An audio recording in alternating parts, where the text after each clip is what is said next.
আসসালামু আলাইকুম। বিষয়টি অত্যই গুরুত্বপূর্ণ এবং জরুরি। যারা ২০০৮ সালের পূর্বে জন্মগ্রহণ করেছেন, তারা ভোটার তালিকায় নাম এখনও উঠাতে পারেননি। তাদের জন্য ১৫ই ফেব্রুয়ারি এবং ১৬ই ফেব্রুয়ারি সম্মানী ইউনিয়নবাসীদের জন্য মূলত এই ভিডিওটি করা হচ্ছে। যারা দেখতেছেন তাদেরকে অসংখ্য ধন্যবাদ, এবং যারা মনে করবেন যে এই বিষয়টি অত্যন্ত গুরুত্বপূর্ণ, অন্যকে দেখানোর সুযোগ করে দেওয়ার ক্ষেত্রে যদি সম্ভব হয় আপনি এটা শেয়ার করে দেবেন।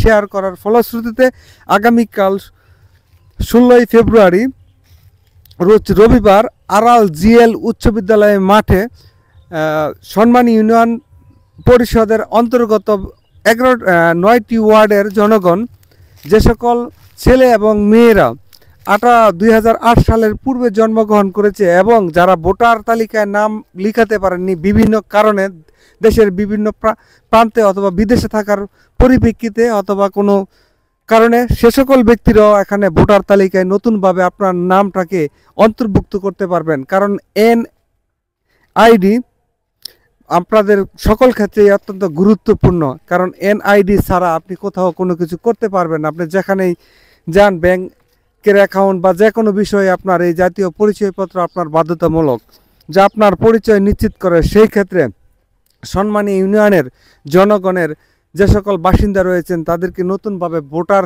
হিসেবে গড়ে তোলার ক্ষেত্রেও ৮ সালের পূর্বে জন্মগ্রহণকারী সবাই যারা ভোটার হতে পারেন নাই, তারা আগামীকাল রোজ রবিবার ১৬ই ফেব্রুয়ারি ২০২৫ আড়াল জিএল উচ্চ বিদ্যালয় এবং কলেজ মাঠে এই কার্যক্রমটি চলতেছে।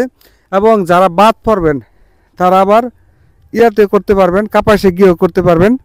আপনারা দেখতে পাচ্ছেন মানুষ দলবদ্ধভাবে গিয়ে এখানে ভোটার তালিকায় নাম লেখানোর জন্য চেষ্টা করছে। এই বিষয়ে আমি একজন দায়িত্বশীল শিক্ষকের কাছেও কথা বলার চেষ্টা করেছি।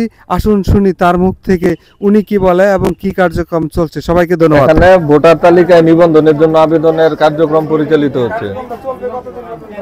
আজকে থেকে শুরু হয়েছে সম্মানী ইউনিয়ন পরিষদের ১ থেকে ৯ নং ওয়ার্ড, সবগুলো ওয়ার্ডেরই নতুন ভোটার কার্যক্রম পরিচালিত হবে এবং আজকে থেকে শুরু হয়ে এটা আগামীকাল পর্যন্ত স্থায়ী হবে।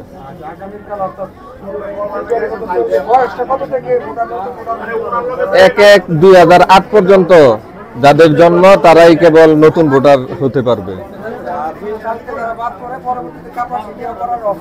হ্যাঁ, কালকের মধ্যে যারা করতে পারবে না তারা কাপাসিয়া উপজেলায় নতুন একটা তারিখ দেওয়া হবে, সম্ভবত এই মাসের শেষ দিকে।